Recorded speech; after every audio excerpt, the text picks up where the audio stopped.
Mumbai to Ahmedabad 2 అవర్స్‌లో వెళ్తే, Hyderabad to Bengaluru 2 అవర్స్‌లో రీచ్ అవ్వగలం అంటే మీరు నమ్ముతారా? యెస్. ఇది ఫ్యూచర్ కాదు. ఫైనాన్స్ బడ్జెట్ 2026లో గవర్నమెంట్ అనౌన్స్ చేసిన high speed bullet train plan.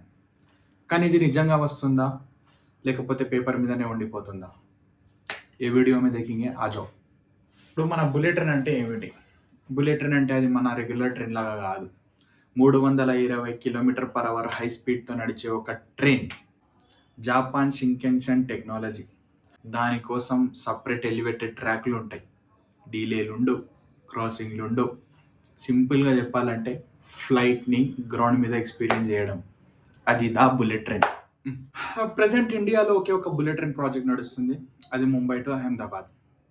508 kilometre డిస్టెన్స్‌ని 2 అవర్స్‌లో రీచ్ అవ్వడానికి పిల్లర్స్, వయాడక్ట్స్, 12 స్టేషన్లు, 1.6 lakh crore బడ్జెట్‌తో ఫుల్ స్వింగ్‌తో కన్‌స్ట్రక్షన్ నడుస్తుంది.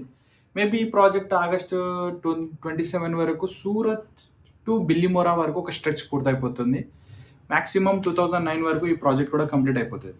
కానీ బడ్జెట్ 2026లో మన ఫైనాన్స్ మినిస్టర్ నిర్మలా సీతారాం గారు 7 కొత్త హై స్పీడ్ ట్రైన్ కారిడార్స్ గురించి అనౌన్స్ చేశారు. ఇందులో మన హైదరాబాద్ టు బెంగళూరు కూడా ఉంది. Mumbai to Pune in 48 minutes, Pune to Hyderabad in 1 hour 55 minutes, Hyderabad to Bengaluru in 2 hours, Hyderabad to Chennai in 3 hours, Chennai to Bengaluru in 1 hour 13 minutes, Delhi to Varanasi under 4 hours, Varanasi to Siliguri in 3 hours.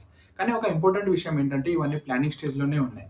Construction start అయింది ఒకే ఒకటి, అది Mumbai to Ahmedabad మాత్రమే. ఇందులో ప్లస్ పాయింట్ ఏంటంటే టైం సేవ్ అవుతుంది, business పెరుగుతుంది, jobs వస్తాయి. కానీ కాస్ట్ ఎక్కువ, टिकट प्राइस కూడా ఎక్కువ. पहले ऐसे वीडियोस देखना बोले तो सब्सक्राइब करो मियाँ. హైదరాబాద్ టు బెంగళూరు 2 అవర్స్‌లో వెళ్ళాలనుకుంటున్నారా? टिकट प्राइस 3000 है तो भी जाते क्या आप लोग? कमेंट करो. Signing off.